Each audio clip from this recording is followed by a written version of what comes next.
to Ask a Puppy Trainer Show. This is where we answer all of your questions about puppyhood. I'm Bethany. And I'm Sparky from the Puppy Academy. We're excited you're here. And now, let's get to the show.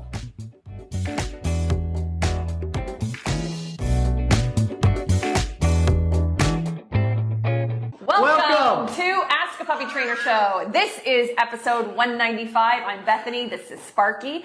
And if you have a question about a puppy, please put them in the comments below. Include the age and breed of your dog. And I recently learned on TikTok, they actually don't have a lot of space to do big comments like on Instagram, I think. They can't type long comments? Yeah, it's it cuts you off, which makes sense why we get a lot of shorter stuff. So we will absolutely keep a lookout for multiple comments. We love to prioritize the people that show up. So, got any questions? Put them below. But you want me to go ahead and start? You want to start with something?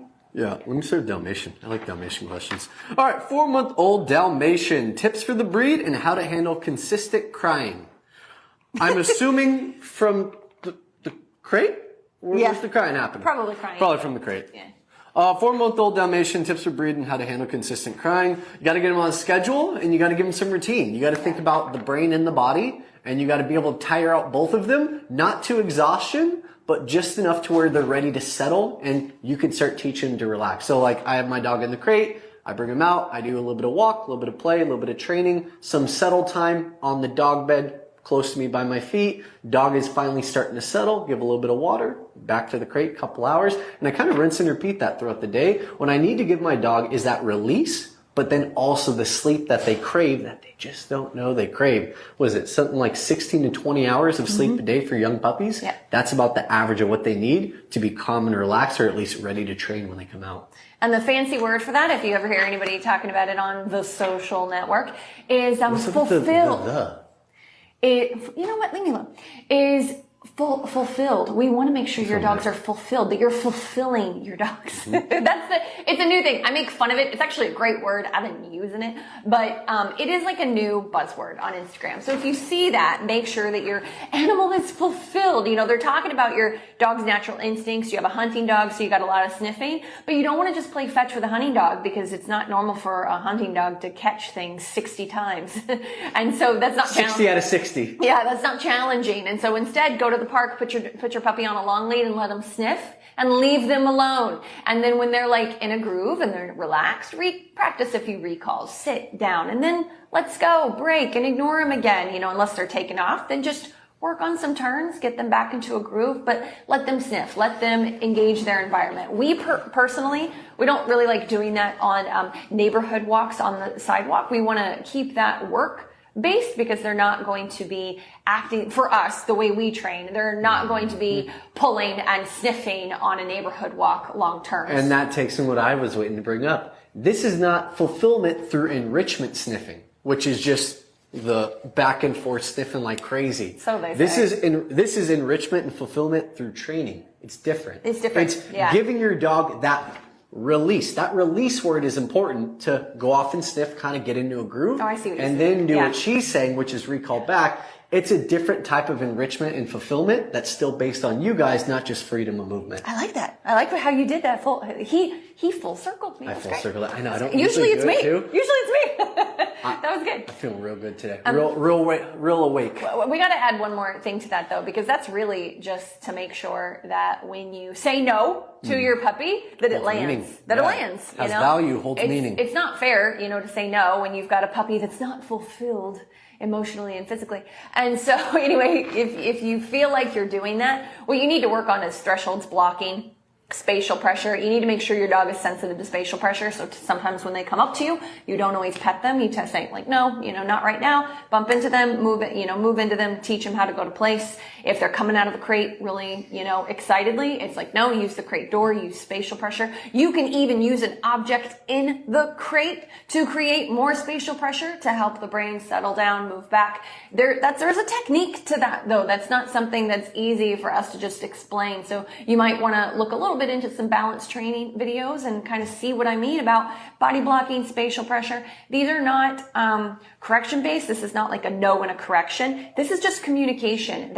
Redirection communication. That is really I think redirection is training. What are you talking about redirection? What are you talking about? I'm talking about spatial pressure, moving into a dog and Still having them technically back redirection. up. That is not redirection. If you Redirection. use food and guide them to place after. I'm not using food and guiding them to place. I'm not using food and guiding them to place. I'm just saying, back up. I'm doing that for training. He's just being ornery. He's trying to insert himself into the conversation because it's only because I didn't hear the first part of it. Because and then his brain is like, I gotta find a moment. I gotta find something to say, not just be the fool that interrupted. And if you think I'm gonna let you get away with something that doesn't make sense, why didn't you just let me have it, wrong. Bethany? Sometimes I do. I know you do. Sometimes I do. Okay, Bethany's anyway. not feeling very generous today. I'm really not. You weren't. I'm really not. So anyway, I'm pumped up about some dogs we've got here that like need help. So that's we're in go mode. We're in work mode. Focused. I got another good one. Fixing problems today. I have an Instagram one. Okay. Mini Kona Bean. I'm gonna get back to you. Brand new puppy. Don't go anywhere. I'm gonna get back to you. Brand new puppy, so I assume pretty young. We've had him home for 2 days. Any help with leash training? You're not really trying to get out for walks early. You're just teaching your dog how to have a leash on and start learning how to follow food. Mm-hmm. So like one of our big things is what we call the relationship building exercise. Go check out our online school. That's where all of our videos and routines are. On the puppyacademy.com. What it basically is you're teaching your dog to have a leash on, and everyone holds a tight leash. You're going to create opposition reflex, or they pull. And you're basically pulling your dog to you, but they don't want that, so they resist. Mm-hmm. It's not about that. Put that loop on your wrist, just let it hang loose, maybe even on the ground, and then just put food to your dog's nose, say their name, walk back, say come. Good, food. Do that for like 40 to 50 times, just your morning bowl of kibble, put it in your pouch, and that's what I'd start working on. And if your dog can't even follow food for movement, kneel on the ground. I don't know if it's like 8 weeks, 9 weeks old, depending on the age. You said 2 days. We're assuming small baby dog. I'm thinking 12 to 15 weeks. Like that's my mind. And it may not follow food. You may have to be on your knees on the ground. You're doing lure practice. You're doing food to the right side. They go through your legs and you're just moving it around. And when they start tracking it, good, food. Mm-hmm. Then eventually name tracks the food. Build the lure. Yeah. Build the lure. So you need to teach your dog how to follow food on leash. Now, I would like to commend you for having a little puppy, and you're already putting the puppy on leash, because a lot of people wait several weeks and then they put the leash on when they go for a walk, and the dog's not going to love that. Yeah, no bueno. So, what I would like you to do is if you're in a secure area, like if you have a playpen or you have blocked off areas where your puppy can't go rogue when you're working with them, just alternate leash and no leash. And the leash is there to just stop the dog from like, I'm out, or, oh, look over there, I saw a shadow, and it takes off. And you use the leash to stop them. But this is so crucial. Y'all need to be learning this. This is so crucial. Stop pulling your puppies. The leash is there to just hold taut and hold tension, not let them get any further. You don't take a step with them. If your dog pulls, do something about it. No. Keep going. No. Yep. No, not in this. We're not doing walks. That's not what I'm talking about. If your dog pulls, do something about it. You're doing it again. No, I actually think this does fit to this. You're just trying to make I'll explain my reasoning after. Oh my God. Go ahead. Is it? Go ahead. Okay. What was I saying? Okay. So this is what we talked about last week that you're trying to do, isn't it? Maybe. Your dog pulls out ahead of you. You're going to freeze and you're going to hold tension. Do not let them get a step or anything, but do not pull them, okay? That's what is so hard to do, but you need to practice this skill now, because when you do actual leash training, y'all need this skill to know when you're pulling and when you're holding. So anyway, you just hold tension, and then you do something else to get the dog to relieve pressure themselves. There's a few ways to do that. I always like to associate either body or verbal with food. And so I'm either gonna have food waiting, so I'm like, puppy, come, puppy, and that's how I'm getting their attention. Or I have to really lean out and maybe snap a bit, and then they're like, oh, I get a glance, and then they're like, oh, you have food. Yes, I have food. And then I let them go, their nose go all the way to the food, and then I move backwards and loosen the leash to draw them into me. Okay, so that's the body language part. And so you're always associating either verbal or body language, like whichever one works, with the food, because the food is what's going to finish it out nicely for you. And you're going to be doing that for several weeks. So that's how you're going to use the leash if your puppy is a puller when you're working on this of stuff. The rest of the time it is hanging on the ground and the puppy will step through it and it's no big deal because you're not using it unless they just go rogue, and then you're just holding firm, drawing them back in. It's so important that they are exposed to the leash early, but I just wanted to make sure. And you can do it without leash occasionally too. Mix it up. I like mixing it up. He doesn't like mixing it up. But I like mixing it up without a leash sometimes, but I just want to leave that with you guys. If a dog is good enough to be off leash and not chewing stuff, I'm okay with it. What I mean by if a dog pulls, do something about it. How many of those puppies exist? Maybe like 1 in every 5, if you get that. Basically, when Bethany said the dog pulls and you don't want to give in, when you allow your dog to pull you forward, that's us giving in. We have to do something about that. And it could be what Bethany said, if you're farther along your program and you are walking outside, that would be stepping back into a redirection.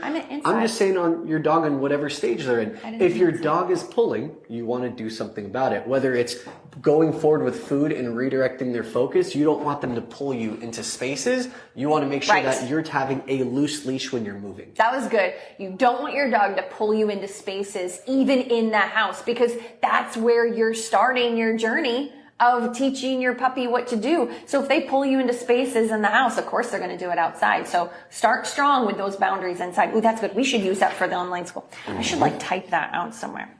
All right. We'll have to re-listen to it. We're both going to forget in 30 seconds. Let's see. Pull you into spaces. I just typed it out. Type the thing, yeah. Okay. So, no, I'm doing Wendy. Wendy. 9-week-old lab. 9-week-old lab, good in crate. Will even go in for rests on his own during the day. Someone's bragging. 9-week-old? That's pretty good. Oh, but you said lab? Lab, yeah. That makes sense, yeah. And also in puppy area, but cries and barks when it's closed. Wait a minute. Will go in crate and even go in on his own and rest during the day. But cries and barks when you close it. Well, then it's okay. So that's more of a bed setup. You're basically teaching your dog to lay on a bed without the crate door being shut. It's the same thing as place. Yes, or supervised separation. And place is teaching the dog to go to a designated area on command. Stay there till release. That's your dog bed. I'm not looking at you about that. No, I want to make sure you're finished before I go. No, I'm not looking at you. Okay. Nope, I don't want to see that face. You're going to be angry. All right. So, when the crate doors open, like he said, it's like a bed. I'd also say it's kind of just like a playpen area. So you're not actually doing crate training. I'm so sorry. The whole point of crate is that it is a safe location for your puppy to be when alone and you're not supervising them. Plus it has tons of benefits with potty training, teaching them how to be alone and calm, independent, all those things. And it builds leadership. I mean, I could go down the rabbit hole. Crate is good for a lot of things, but the door has to be closed. You did mention in puppy area. So does that mean it's in the living area? Because then, your puppy's definitely not going to be okay with it. And so I really, really like a crate in the living area, in the living space, and a crate in the bedroom. I just know that kind of drives some people crazy because it's a lot of, space that it's taken up. But I do love that approach. And so for me, if that's what you're talking about, just get a crate for the bedroom as well. And we go over all of this in our online school in really great detail. But the quick version is dark room, cover the crate, play a white noise machine or have a fan going. You could also play like a radio, talk radio is sometimes better than music.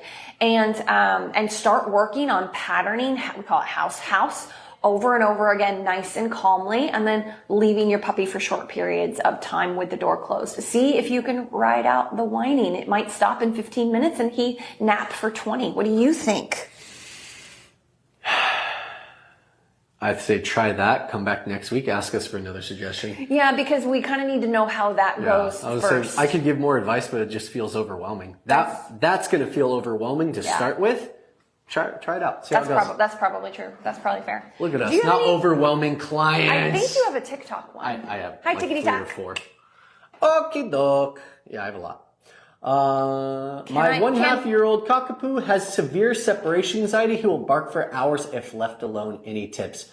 All right. So when we get hours in the crate of barking, that usually means you have something that's a little bit more intense than separation anxiety, like boundary frustration or what we call severe separation anxiety. We do usually recommend you guys get a private one-on-one trainer.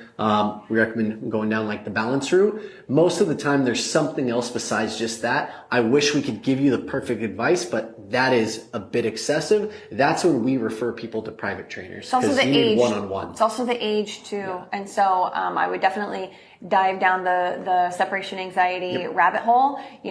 Calmer greetings, telling your dog no for greeting you excitedly. You have to start working on learning how to control the arousal, because crate anxiety is more related to outside of crate than it is in crate. And so it's a big rabbit hole. You want someone to come in, break down your whole day and tell you exactly what to do with it. Now, it is possible that it's crate anxiety, true crate anxiety, and not separation anxiety. I would get a baby camera. You can get them pretty cheap, and maybe just have them out in a room. Don't give them the whole house, and make sure it's puppy proofed. Even though it's 1.5-year-old, it's still like crazy young adolescent, and see how they do with a little more space or a play, just a different type of environment. The bathroom is usually a safer place to try, and maybe it's related to crate. So kind of do a little bit of problem solving, so you kind of know what to tell the trainer when you call them up. Cockapoo too, you might be able to get away with one of those playpens that has the top on it, like the lid. Brenda, any advice on recall? My dog listens to the long line, but not without it. Brenda, we need, it's puppy stuff. And it is different with a puppy than an older dog. So how old? Your accountability is different. Yeah. between puppy and adult. How old is your puppy? All right. I'm going to jump on Instagram. Squirrel. Sorry. That's Doug. That's Doug. That was Doug from Up. If y'all don't know what I'm talking about, are you really dog people? What's up? Stop it. Stop that now. All right. Squirrel says, how do you walk outside when the dog pulls and is jumping on you? I need age and breed. It's a puppy show, and we got to answer with age and breed. Bethany is brutal today. She goes, you don't give me age and breed, you get I always do that. You get because I can't answer the question efficiently if I don't know the age and breed. A 1-year-old is crazy different than a 11, 12-week-old. Wendy says, working on Leash in the house, but he spends a lot of time chewing it. So Wendy, you have food on you, and the leash is on the dog, and you're working with the dog, and the lab would rather chew the leash than have the food. I actually totally believe that. A lab, yeah. I believe he'd chew a pine cone over getting food. Yeah, so have a hungrier puppy, so skip a meal. Puppies will be fine. You're not starving your dog, guys. You're just skipping one meal to give leverage for the next. To kind of get them over the hump. And give a little tug of the leash, but make sure the leash isn't tight. A lot of times these puppies grab the leashes because the leash is tight and you don't realize it. Try having it drag on the ground, and your puppy might pick it up and bring it to you and then drop it when they see that you have food. That's a common thing that I see with retrievers, some hunting dogs. It's so adorable. That's fine too, but you can do a little bit of a reprimand, but the reprimand doesn't work if you don't get to the root of the issue. And so you might just not have a hungry enough dog. You could try a little bit more high value treats. You might be having the leash tight. So play around with that. What was the biting of the leash part? What do you mean? So okay, working on leash in house. Spends time chewing it. No, he's a food freak. Then just keep redirecting with food. I'm assuming this is when you're like actively working with the puppy. So if he's a food freak, you can give him a little tug of the leash, tell him to knock it off and redirect with food immediately. If it's while the puppy is dragging around a leash, because we suggest that all the time. I was waiting for that. I want to give a suggestion for that one. When I have dogs dragging leash and they're just picking it up, I do the foot trick where I just step on the leash, but I don't want to go for the end loop unless that's all I have. I want to go a little bit closer to like the mid body where the leash is hanging. Foot on leash, dog stops, still holding leash. I then want to pull out food from the pouch, pause. When they pull the head away from the leash, sit, step in, remove foot from leash, give treat. You need to turn that into a training session though. You're not just doing it once where you start moving again. Then I'm going to do come, good food. Come, good food. Just for a few seconds. Come, pick up leash, drop it, good food. Yeah. You're trying to counter condition your leash. Were you going to say that? No, I wasn't. You got a different suggestion? No. I would counter condition leash and do what she's about to tell you. He's right on all fronts, but he's making the assumption that you have food on you all the time while your puppy is in free time dragging the leash. I was making that assumption. Pouch on the hip. If any of you are not doing that and you have a puppy under 5 months old, when they have free time in the house, if you don't have food on you, unless you are following a strict dog psychology, balance training protocol where you're doing tons of energy work and all, unless you're like deep diving into that. You're not. I know. You took it from me. I was so going to do that. Then you need to have food on you all the time when your puppy is out in the moments that you need it. A perfect example of that is I had a 12-week-old wild puppy a couple of years ago. I'll never forget this dog. And if this dog was focused, and you guys can totally relate to this, if the dog was working in a training session, the dog was great. And when not working, it was horrible. And so after working for 3-4 days, tons of food work, tons of crate and out, I'm like, okay, I got to start giving this puppy, some room to make a mistake. And definitely like goes to the corner, starts investigating areas that he's not supposed to investigate, even in my blocked off area. And I just went, no. And he looked at me to be like, should I care? And I went, come. And I moved back. And he was like, oh, she probably has food because she's doing the same motion that she does when we practice our basic obedience. I did not have food, but I did have the kitchen behind me. So I went, come. And I moved back into the kitchen and opened the container and went, hey, here's a piece of food. And we did that about 3 times. He kept going back to that corner of the wall, trying to check out behind the couch. And then he was like, I'll go over here and lay down. And then I was like, hey, look, a chew. And then it was like, woo, a chew. And then he refocused on that. So that's my point is we don't give you guys all this, this basic obedience work just for fun. It's like you use it in everyday stuff to help your dog understand what to do in different scenarios. They're all training routines with real life applications. Yeah, you gotta have food. If your dog is just like hanging out, Labradors do this all the time. Labradors and hunting dogs, they just like pick up the leash, go to their dog bed, sit down and start chewing it. I would just give like a little tug of the leash and say no, but you better have a chew there to replace it, like a safe chew, like a Kong or a edible Nylabone, not necessarily the plastic ones, stuff like that. That would be my suggestion. Wendy says, we have food all the time. Okay, good. Then hopefully we gave you some ideas on how to use it. Go try to apply it and feel free to come back. If you want to take a video, Wendy, that's like under a minute and send it to us on Instagram. We're happy to watch it. Lexi O'Neill. You're the first person that's given me an age. I've skipped 4 people who haven't given me ages because Bethany was up in the part today. Yeah, I always do that. That is not like a new thing. I cannot answer the question if I don't have age and breed. Lexi, you didn't give breed, but we're going to make one up for you. I just need it's a Mini Aussie. It's made. All right, 9-week-old puppy doesn't stop barking in playpen. We can see/hear us. Go, Bethany. This is... I hate the playpen. I hate it. And I know it works really well for some dogs. I don't mind the playpen if it works for the dog. We know you don't mind the playpen. If it works for the dog. We know you don't mind. But you probably got to play with a slightly different setup. You might have to do a dog bed with the back tie. But before you can do that, you have to, 1, teach place to your dog so they know how to stay on place for even a short period of time. You got to work them mentally and physically before you default to them settling on that bed. You got to make sure you cover all your bases, energy, mental, and physical. And then you're teaching them how to settle on the bed. I thought you said this was mine. It's my breed. Oh, yeah, my bad. Sorry. Oh, I made up the breed because she didn't put one. Oh. I just made up one. So, yeah, 9-week-old Mini Aussie. Go. It's not a Mini Aussie, though, right? No, I just made one up. Okay. Ugh, so annoying. Are you on here? Can you tell me the breed? Because I'm curious. I'm curious. It's super helpful. Big dog, small Mini dog. Doxie. I was close. You might as well have. I was close. Yeah, you might as well have. Because I was going to say if it's a big dog, the whole playpen thing, even for young age dogs, it does not work because they know they're big and they can move the fence physically, but that's not the case here. See, I'm not honoring like just to be honoring. Like there's a reason I need age and breed. Your breed, as you might as well be a Mini Aussie. They are right now. I don't know. Rhymes. I don't know how they used to be 20 years ago. I was not in the wiener dog crew 20 years ago, but they're pretty high strung bred, like how they're bred nowadays. They're pretty high strung unless you're getting a field one. And so we're seeing this a ton with your breed, especially the mini versions. And so for me, when I think of a go to ground dog, I definitely think of like. Will you explain that go to ground dog? Nope. Look it up. Google go to ground. Go to ground. No, I'm just kidding. I'll explain it. It's like the thing about dachshunds is they are literally bred to dive into a hole, get their paw ripped off by a badger, and they're still going to grab that badger and pull them out and present it to you. Like, yay! And you're going to be like, thanks.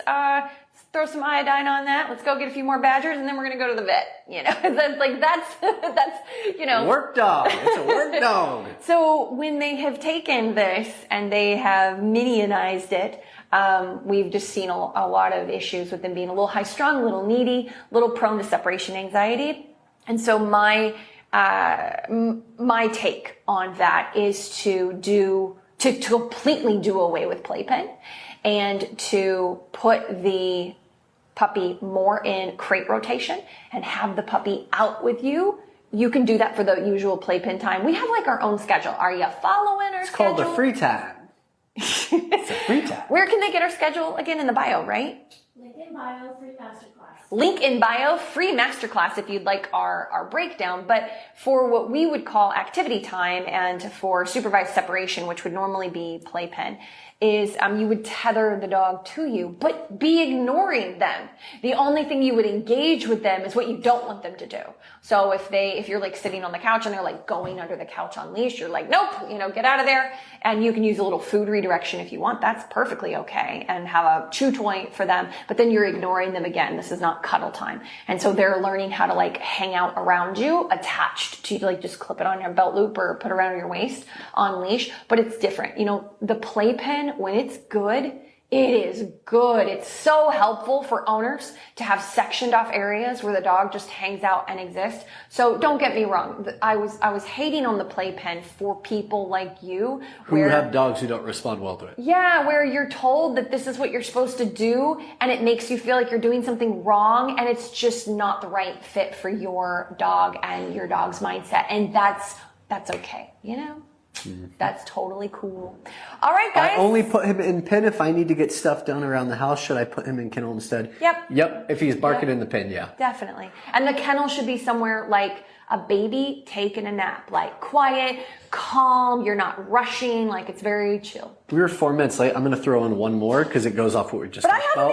I have an From actual Ryan, Mini Aussie. I have a playpen and a kennel. I keep my kennel inside my playpen so my puppy has a closed area. Do you recommend? No, we recommend having your crate separate from your playpen, and your playpen is a whole separate sectioned off area. You can. Crate is for sleep and bedroom. Playpen is for living room where your dog's going to spend more time with you, and you don't want him in an enclosed area with a top. That is my opinion. Oh my gosh. He is not wrong. If you have a crate in your playpen, your dog is eventually going to jump on your crate to try to jump out of the playpen. FYI. However, if it's only when you're like supervising, you're not leaving your dog in there, you're supervising your dog, they go in there, they find it nice and cozy, totally fine, but you still have to have a separate crate, in another room, calming for sleep. Like he said, I'm answering the Mini Aussie question. Ping Don said, 1-year-old Aussie, Mini Aussie, doesn't like being home alone. I work remotely, so I'm home most of the time. When I do leave, she's at home with the doors closed. She'll howl and bark, but she doesn't tear up the house. Ping, how can I ease her anxiety? So, gosh, you could honestly listen to this whole thing and you would get so many tips. I think that was our first question, is about like, if you're gonna say no to your dog, because honestly, to help with anxiety, your dog needs to feel a strong sense of leadership. You need to know how to kind of put them in, sympathetic versus parasympathetic state. Parasympathetic. Thank you. Parasympathetic state. You need to know how to do that. And in order to know how to do that, you need to have practiced it with your dog when it's easy, not just when it's hard. So they're in an aroused state. Can you calm them down and get them back into a learning state? Usually anxiety of being left alone, most trainers, when they work on that, it's actually worked on when they're not left alone, because it's so much relationship and the skill that you have influencing your dog's arousal in all situations, excitement, fear, anxiety, reactivity, like all the things. And there's lots of things that you can do to do that. I wish we could dive deeper into them today, but it would take us a half hour on this issue. Comings and goings, calm. We could make a seminar about that. Yeah, not just calm, but actually saying no, bumping her off of you if she's jumping up, And then are you able to calm her down like that?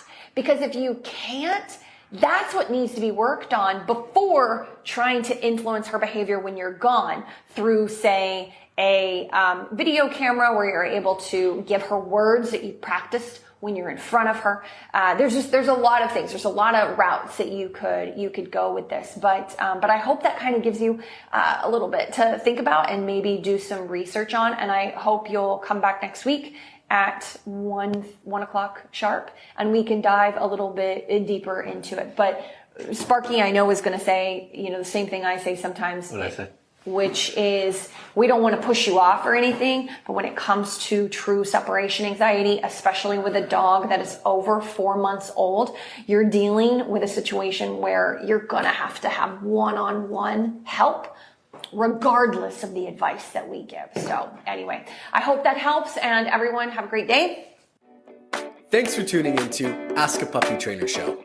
We hope you found some advice that you can use to help make puppyhood a little easier. Don't forget to join us live every Wednesday at 1 p.m. Pacific time on Instagram or TikTok at The Puppy Academy. This is where you can get a chance to ask your burning questions in real time. And if you want even more puppy guidance, visit our website at thepuppyacademy.com for info on joining our online puppy school. If you enjoyed today's episode, please consider subscribing to our podcast and leaving us a review. These reviews let more people find us and supports us on our mission to help as many puppy parents as possible around the globe.